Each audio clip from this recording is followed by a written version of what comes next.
Nós vamos ler a partir do versículo 31 do capítulo 4. Diz assim para nós a palavra do Senhor: Nesse ínterim, os discípulos lhe rogavam, dizendo: Mestre, come. Mas ele lhes disse: Uma comida tenho para comer que vós não conheceis. Diziam então os discípulos uns aos outros: Será porventura que alguém tenha trazido o que comer? Disse Jesus: A minha comida consiste em fazer a vontade daquele que me enviou e realizar a sua obra. Não dizeis vós que ainda há 4 meses até a ceifa? Eu, porém, vos digo: erguei os olhos e vede os campos, pois já branquejaram para a ceifa. O ceifeiro recebe desde já a recompensa, e entesoura o seu fruto para a vida eterna. E dessarte se alegram tanto o semeador quanto o ceifeiro. Pois no caso é verdadeiro o ditado: um é o semeador e o outro é o ceifeiro. Eu vos enviei para ceifar o que não semeastes. Outros trabalharam e vós entrastes no seu trabalho. Amém. Feche os seus olhos mais uma vez. Pai, nós agradecemos, ó Deus, pela Tua palavra lida, palavra viva, que tem poder, ó Deus, de nos abençoar, de nos ajudar. Dá para nós, ó Deus, um coração de terra boa, para ouvirmos, ó Deus, esta palavra, que nós queremos e precisamos, ó Deus. Queremos, ó Deus, realmente sair daqui transformados, transformadas, ó Deus, nesta palavra, por esta palavra. Nós agradecemos, ó Deus, e nos abençoe nessa noite, em nome de Jesus. Amém, amém. Você pode se assentar? Uma das grandes verdades para a vida da igreja, e eu digo grande porque de fato ela é grande e ela deve ocupar um lugar central na nossa existência enquanto igreja, no nosso jeito de existir, no nosso jeito de agir, no jeito em que a gente realmente leva a nossa vida enquanto igreja, é a grande verdade de que a missão, ela é de Deus. A missão é de Deus. Isso para nós é muito importante. E é uma grande verdade, porque se nós nos esquecemos disso, como muitas vezes acontece, nós temos a tendência de vivenciarmos uma igreja ou construirmos uma igreja, vivenciarmos um jeito de ser igreja, como se nós tivéssemos alguns sonhos pessoais, alguns objetivos pessoais, algumas perspectivas para a vida, como se nós tivéssemos objetivos e contássemos com Deus para de vez em quando, e aí quando nós orássemos, jejuássemos, fizéssemos campanha, propósito, de vez em quando Deus nos desse uma forcinha para conseguirmos cumprir os propósitos que nós, enquanto comunidade, decidimos. Aí nós fazemos a nossa agenda para Deus, os nossos projetos, nós damos para Deus as diretrizes, nós dizemos para Deus onde Ele deve atuar, a quem Ele deve tocar, a quem Ele deve usar, como Ele deve fazer. E nós começamos a determinar para Deus como a igreja deve ser, como a manifestação dele deve ser. E aí nós construímos guetos religiosos, né? Essa que é uma palavra, guetos, né? Grupinhos religiosos, pensando que nós estamos fazendo a missão de Deus, mas na verdade nós estamos fazendo aquilo que nós achamos que Deus gostaria que nós fizéssemos. Porque no fundo é o que a gente quer que Deus faça. E a gente constrói toda uma estrutura, as ênfases, tudo, para que aconteça exatamente do nosso jeito. Por isso é uma grande verdade que nós, enquanto cristãos, cristãs, individualmente falando, pessoalmente falando, mas principalmente enquanto comunidade enquanto igreja, que a missão é de Deus, e uma vez alcançadas por esse Deus, uma vez sendo resgatadas por esse Deus, nós nos tornamos participantes daquilo que Ele está fazendo no mundo. A missão é dele. Tudo que nós estamos fazendo aqui deve ter essa verdade por trás. A missão é de Deus, o amor que motivou a salvação, o envio de Jesus, a manifestação, a cruz. Nós acabamos de cantar aqui que a cruz revela o amor. Amor de quem? De Deus, do Pai. Há uma manifestação do céu, há uma ação do céu em direção a nós, e essa manifestação do céu nos alcançou, e aí nós, comunidade alcançada, cooperamos com Deus. Cooperamos com Deus. Isso é uma verdade que a gente não pode esquecer. E qual é o grande desafio para nós? É que se a missão é de Deus, se vem do céu, se é originária do céu, e ela acontece na perspectiva do céu, para que ela se cumpra, ela deve ser na perspectiva do céu. Ela deve ter a perspectiva de Deus. Ela deve ser desenvolvida conforme o ritmo de Deus, do jeito de Deus. E aí, qual é o grande problema? Qual é o grande problema? Nós precisamos experimentar do céu para viver aquilo que o céu deseja para as pessoas. Estão entendendo? Se a missão é de Deus, ela vem do céu, é o amor do céu que motivou o envio de Jesus, e nós nos tornamos cooperadores de Deus, é necessário que tenhamos a natureza do céu, a perspectiva do céu, a visão do céu, a natureza de Deus para vivenciar isso. E é isso que João está dizendo para nós, é isso que o Evangelho está dizendo para nós a respeito da missão. E vai chamando a nossa atenção, e aí domingo passado nós falamos sobre o capítulo 3 e hoje nós lemos o capítulo 4, porque se nós não tivermos essa perspectiva, nós teremos uma missão cheia de maus entendidos. E é o que está acontecendo aqui. Nós estamos no capítulo 4 de João, e Jesus está aqui num momento muito marcante, é um texto muito conhecido, é o diálogo entre Jesus e a mulher samaritana, e acontece num momento desse diálogo a chegada dos discípulos. Enquanto Jesus está conversando com essa mulher, os discípulos percebem, sentem um desconforto, que eu já falo por quê, e aí Jesus vai dizer para eles assim: vocês dizem isso, porém eu digo outra coisa. Eles oferecem a Jesus comida e Jesus fala: eu já comi. E eles ficam sem entender o que está acontecendo. E aí a gente lembra que no capítulo 3, na experiência de Nicodemos, Jesus está conversando com ele de um jeito, ele não consegue entender. No capítulo 2, Jesus está conversando com os judeus e eles não conseguem entender. E agora Jesus está conversando com os discípulos e eles também não conseguem entender. Há um descompasso. Jesus está falando algo em que os discípulos não conseguem entender e começam a fazer suposições. E o que está acontecendo? Quando a gente volta um pouquinho no capítulo 4, lá no versículo 4, capítulo 4, versículo 4, João coloca para nós uma informação que é muito importante para todo esse capítulo 4, que era necessário atravessar a província de Samaria. João está dizendo para nós que Jesus, com os seus discípulos, está saindo da região da Judéia e ele está indo para Galiléia, ou seja, ele sai do sul, está indo para o norte de Israel. Mas aí João faz uma observação: era necessário atravessar a província de Samaria. Então ele está saindo do sul para o norte, e entre o sul de Israel e o norte, que é a Galiléia, tem Samaria. E João dá para nós uma informação que, se tomarmos ela literalmente, ela é uma informação mentirosa. Porque não era necessário passar por Samaria pensando numa rota geográfica.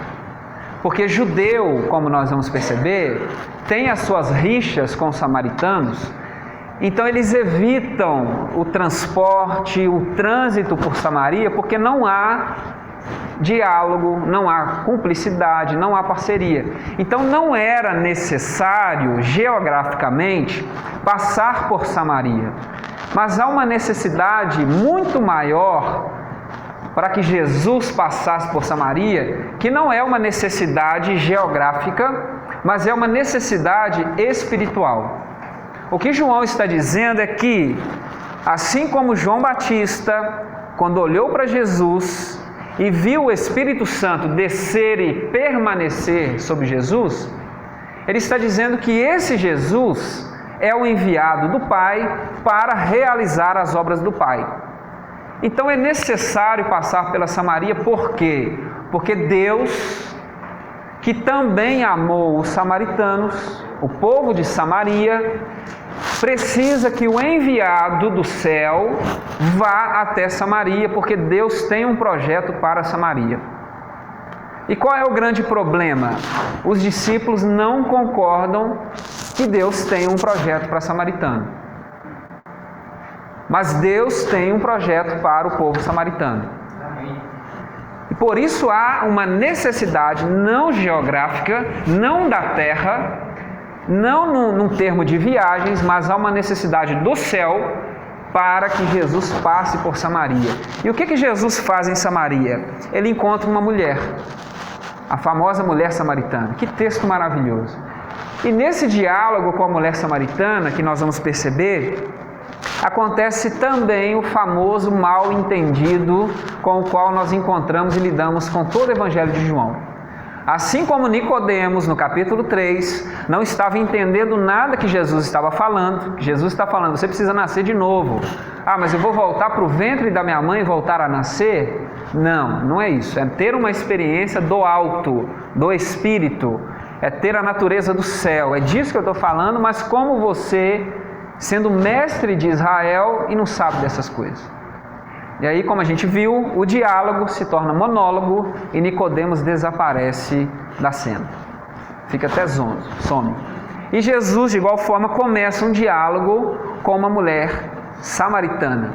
E qual é a grande ironia de João para nós? Nicodemos era homem, judeu, principal da sinagoga. E ele agora se encontra num território hostil com uma samaritana, mulher, e o texto vai trazer para nós a informação de que ela era uma mulher adúltera. Então você tem um perfil completamente diferente do que nós encontramos no capítulo 3. Nicodemos e a samaritana são paralelos. São dois perfis de pessoas que encontram-se com Jesus. E Jesus está agora em diálogo com essa mulher de um perfil completamente oposto. E assim como nós olhamos para Nicodemos, né? E a gente olha para Nicodemos e fala assim: se esse cara não tem experiência com Deus, quem dirá eu? E Jesus vai dizer que ele não tem. Ele tem experiência com as suas tradições, com a sua religião, com aquilo que ele acha. E aí a gente olha para uma mulher samaritana adúltera e a gente pensa que se ela não vai para o inferno, eu é que não vou.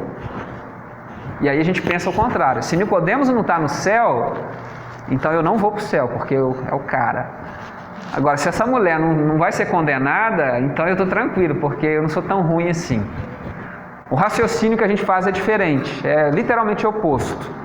Porque ela é um perfil completamente contraditório de alguém que poderia receber a graça, a salvação e pior, João vai descrevê-la para nós como um ideal de discípulo e discípula para nós.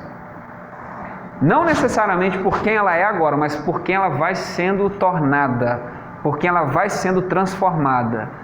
Vocês percebem isso? É um perfil completamente diferente. E o que acontece? O diálogo começa cheio de maus entendidos.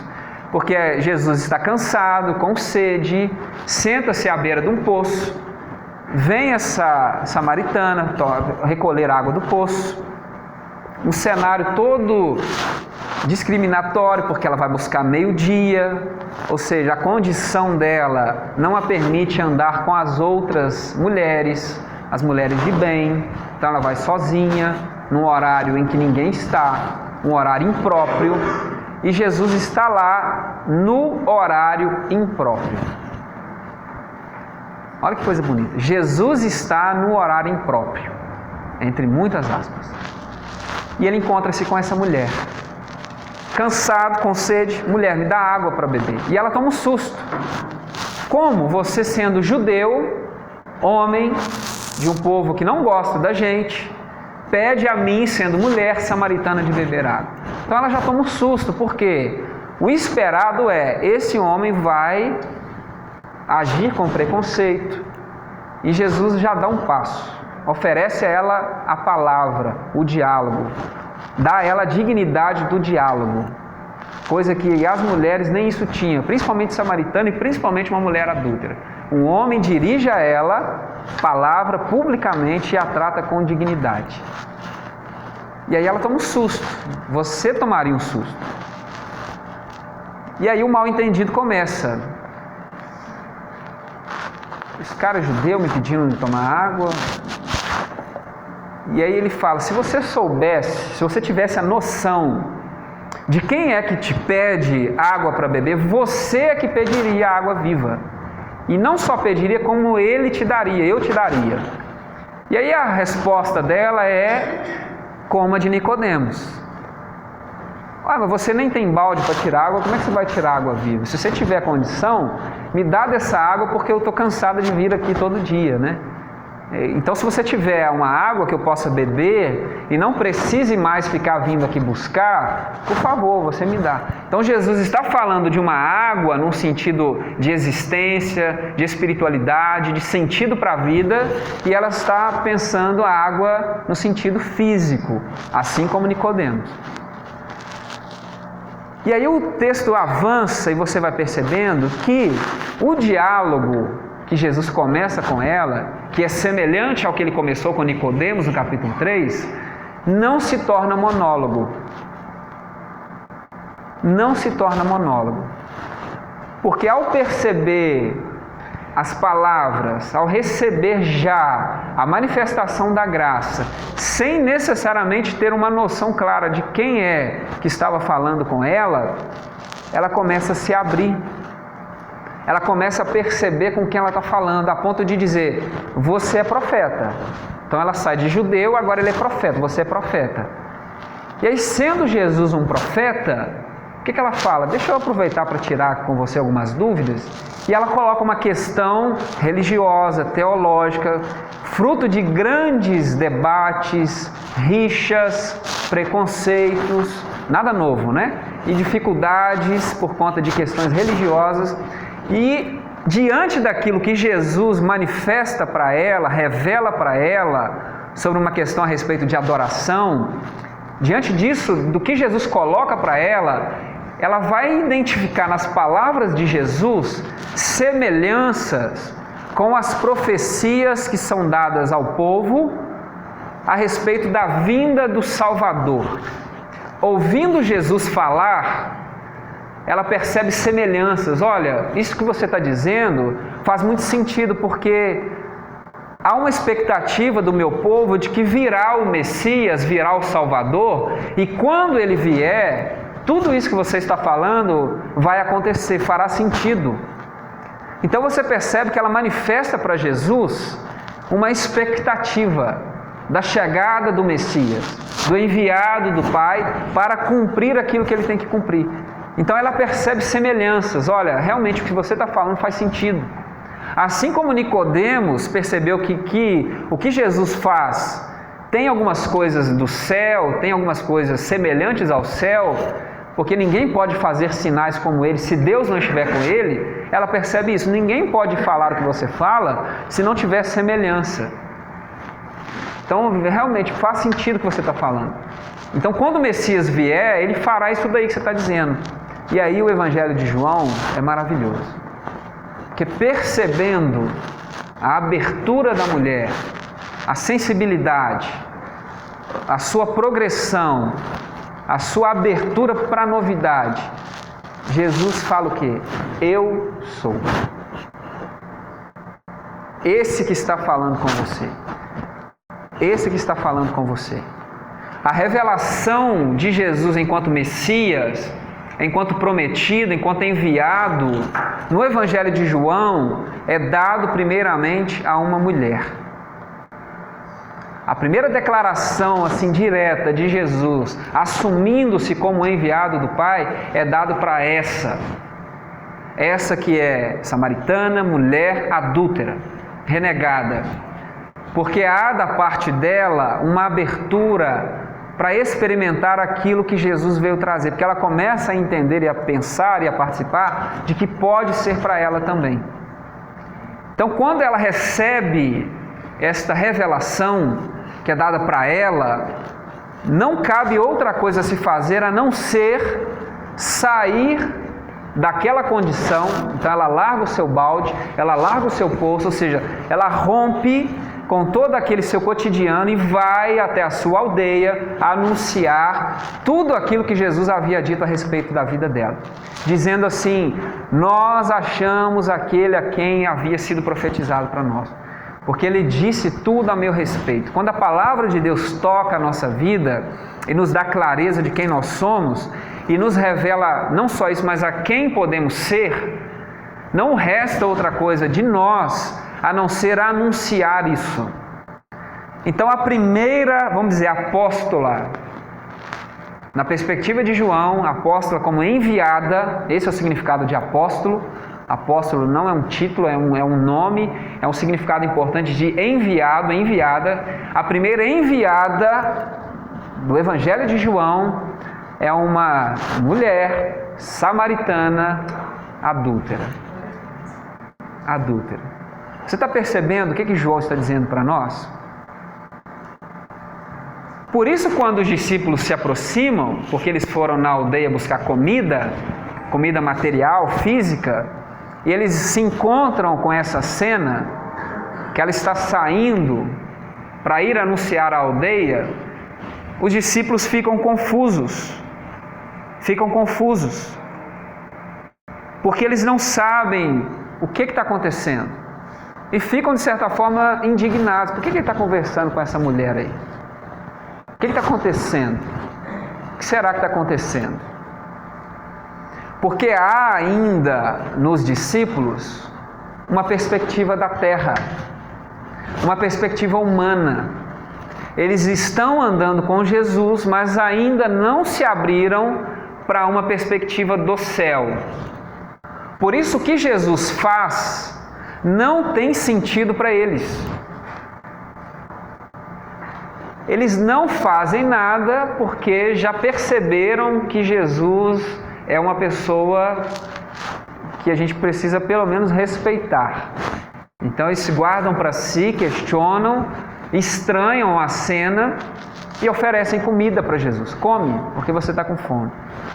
E aí Jesus apresenta uma perspectiva do céu muito interessante, versículo 32. Uma comida tenho para comer que vocês não conhecem. O que Jesus está dizendo para os discípulos é que vocês ainda não têm dimensão do significado daquilo que eu estou fazendo. Vocês ainda não têm dimensão. Vocês andam comigo, mas vocês ainda não conseguiram entender o significado daquilo que eu faço. Vocês ainda não entendem.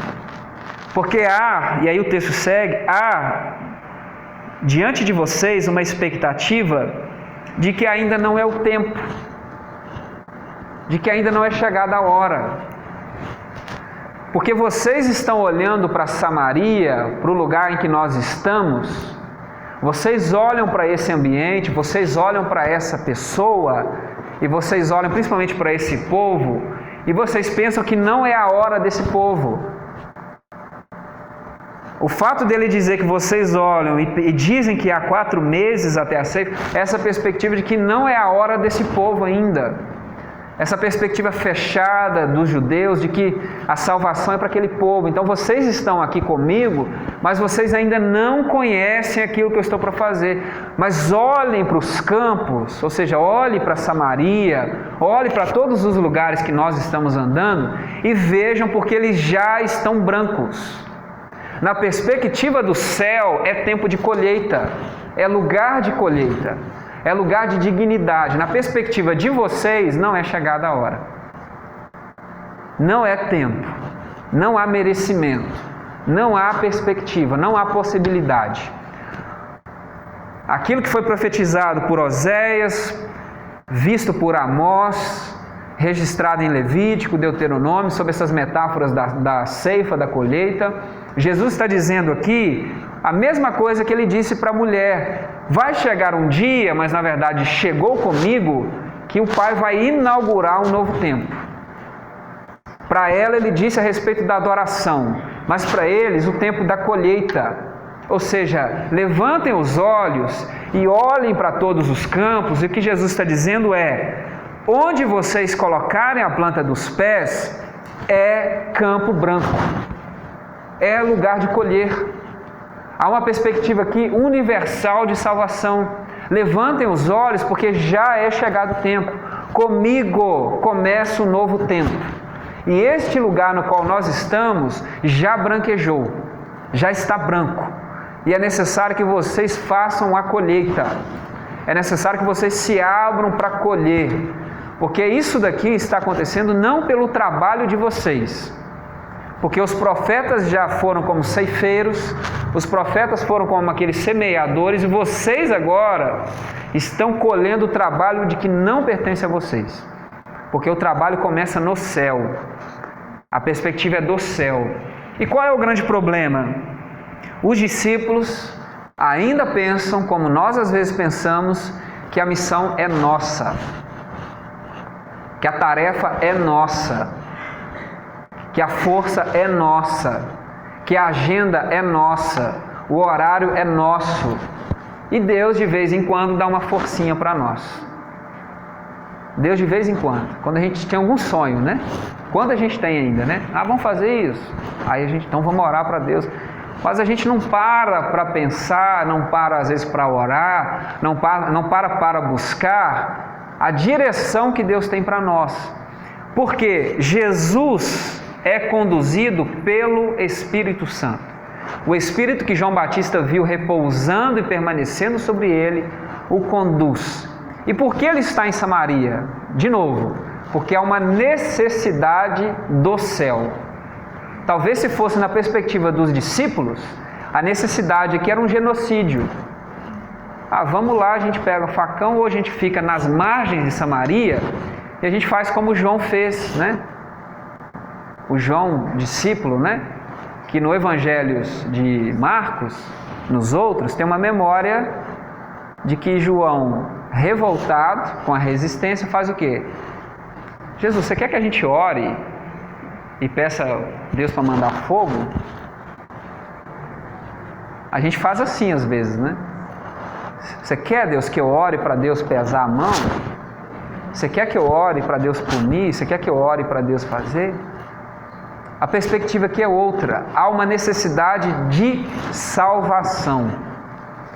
E Jesus, porque anda nesta necessidade do céu, ele anda com os olhos abertos. Ele está nos horários impróprios, nos lugares impróprios, conversando com pessoas impróprias, fazendo aquilo que nós, às vezes, igreja de Deus, achamos impróprio Deus fazer. Esse é Jesus. Porque ele não anda no itinerário dos discípulos, da igreja, ele vem cumprir a vontade do Pai. Ele vem fazer a vontade do Pai. E qual é o grande problema? Os discípulos ainda não entenderam isso. E nós, às vezes, não entendemos isso. Porque quando a gente perde essa verdade de que a missão é de Deus, é do Pai, Ele é o responsável, nós corremos um sério risco de colocar agendas para Deus, planejamentos para Deus, dar ordens para Deus, e aí a gente tem uma arrogância maquiada de fé. Porque tem gente que é um arrogante maquiado de um crente. Porque pensa que pode dar ordens a Deus, determinar o que Deus vai fazer, dizer onde Deus vai atuar, dizer o que Deus deve ou vai fazer onde, quando, como. E se alguma coisa acontece, isso não é de Deus, isso é de Deus. E a gente às vezes não dá conta do nosso nariz. E a gente fica determinando algumas coisas a respeito do céu. Então é uma arrogância maquiada de fé. E o chamado é o contrário. é nós andarmos na necessidade do Espírito. É o que Nicodemos não entendeu. E é o que os discípulos ainda não entenderam. E nem sempre a igreja entendeu. Por isso a fala de Jesus que o vento sopra onde quer, você ouve a sua voz, você não sabe de onde vem, nem para onde vai, assim é todo aquele que é nascido do Espírito. Por quê? Porque quando nós somos a comunidade do Espírito, nós andamos na necessidade e no itinerário do céu. A nossa maior preocupação é: estamos agradando a Deus? Estamos cumprindo aquilo que Deus deseja? Há em nós uma disposição e uma pressa para andar pelos lugares, sentarmos com as pessoas que Deus deseja, ou nós estamos fazendo aquilo que nós gostaríamos que Deus fizesse? Porque na nossa cabeça umas pessoas são mais dignas de Deus do que outras. Alguns lugares têm mais a presença de Deus do que outros. E a gente vai trazendo essas invenções humanas e a gente esquece que quando nós estamos na direção do Espírito, a frase que nós mais devemos falar é: eis-me aqui. Para onde, Deus? O que eu faço? O que você quer? É hoje? É agora? É difícil, mas eu faço. Dói, mas eu vou. Não concordo não, mas eu aceito. Depois você me explica. Mas é para fazer, eu faço. É para dar, eu dou. É para tomar, eu tomo. É para falar, eu falo. É para calar, eu calo. O que o Senhor quer de mim? Jesus é esse. A minha comida é fazer a vontade do Pai. O que alimenta Jesus é fazer a vontade do Pai. E uma grande questão que eu percebo na vida das nossas igrejas é que, porque às vezes nós não vivenciamos a missão nessa perspectiva, a missão, tá? Entre aspas, a missão da igreja, que não é a missão de Deus, nos mata, nos cansa, nos esfola, rouba de nós as energias. Porque nessa minha breve e longa vida de igreja, o que eu conheci de gente dizendo assim: eu não aguento mais, acabou, estou muito desgastado, estou muito desgastada, não sei o quê. E aí você vai percebendo que trabalhar, fazer alguma coisa na igreja trouxe dano para a pessoa, trouxe dor, frustração, cansaço, depressão e até incredulidade. Porque eu conheço um monte de crente que vazaram fora da igreja porque se desgastaram no serviço na igreja. Ao fazer alguma coisa, ao atuar, se desgastaram. E aí a gente vê um Jesus que está cansado, com fome, com sede. E aí quando os discípulos vêm da aldeia com a marmitinha e oferecem para Jesus, Jesus fala assim: já comi. E vê um Jesus de pé, renovado, e diz assim: não quero. Aí o pessoal: ele já comeu? Já. Mas ele comeu do lugar certo. Porque ele vai falar: a minha comida é fazer a vontade do meu Pai. E com esse texto eu aprendi que quando nós estamos na missão de Deus, por mais que a gente se doe, faça, lute, passe por situações difíceis, nós sempre sairemos melhores e querendo continuar fazendo. Podemos cansar, nos chatear durante um tempo talvez, mas o final é: estou de pé, estou bem, porque eu já comi. Porque quando nós fazemos na perspectiva do céu, nós somos alimentados, nós não somos desgastados. Por isso a gente olha para Paulo e fala: como é que esse cara dá conta? E é isso que ele está dizendo, que ele faz para Deus, ele faz na perspectiva do céu. E aí ele apanha, ele sofre, ele é açoitado, ele é ofendido, ele é injustiçado, mas ele vai dizer: eu posso estar todo arranhado, mas eu estou de pé. A carcaça aqui está indo embora, mas o homem, o ser humano interno, Tá igual um menino. Tá, ó, pequenino. E aí eu aprendi que o desgaste é para mim um sintoma de que às vezes eu não estou servindo a Deus. Eu estou fazendo do meu jeito, para agradar pessoas, na perspectiva daqui de baixo. Aí a gente briga, a gente se estressa, se chateia, abandona, chora, vai embora, não crê mais. E a gente não para pensar que às vezes nós fazemos numa perspectiva daqui, ó. Porque eu tenho aprendido isso. Quando a gente faz na perspectiva de lá, olha, podem bater, mas eu não caio não. Pode doer, mas eu continuo. Porque a força vem de onde? E aí a gente vê um Jesus que, cansado, com fome, com sede, ao fazer a vontade do Pai, que era o quê? Salvação, proclamação, cuidar de gente. E fazer com que aquela mulher e o seu povo, porque ela vai até a aldeia a anunciar, e toda a aldeia sai ao encontro de Jesus, pedem para Jesus permanecer 2 dias, e aí a fala dos samaritanos para Jesus é maravilhosa. Olha, nós cremos a princípio pelo que ela disse, pelo testemunho dela, mas nós agora cremos pelo que você está dizendo, e nós sabemos que você é o Salvador do mundo. Então, como Jesus está fazendo na perspectiva do Pai, o cansaço foi embora, a fome foi embora, a sede foi embora. Por quê? Porque ele é alimentado do céu. E muitas das chateações que nós temos é porque às vezes a missão é da igreja e não é a de Deus. Porque às vezes a igreja lança as suas agendas, os programas, as atividades e não sei o quê, sem Deus. Aí a gente ora para Deus dar uma forcinha. E aí no final a gente tem um evento maravilhoso, a gente tem um dia maravilhoso, mas sai todo mundo chateado, frustrado, com raiva e não volta aqui mais. Aí a gente faz o quê? É evento para expulsar os outros e machucar os outros. Só isso. E a perspectiva é, a minha comida é fazer a vontade do Pai.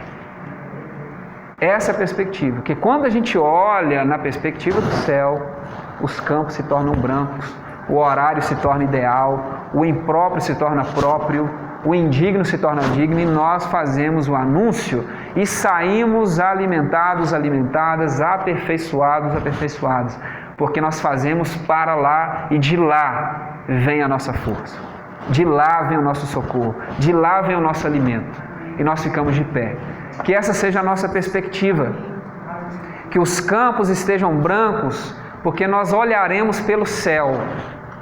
Que as pessoas sejam o nosso alvo da salvação, do anúncio, pela perspectiva do céu. Que possamos andar na perspectiva do céu, para que você não se desgaste, para que você não se frustre, para que ao lidar com as dificuldades, a dureza, as limitações, as críticas, as angústias, você fale assim, pode bater, mas eu não vou cair, porque eu estou servindo aquele de lá, e ele está comigo, e eu não vou me frustrar. Amém? Se coloque de pé e nós vamos orar.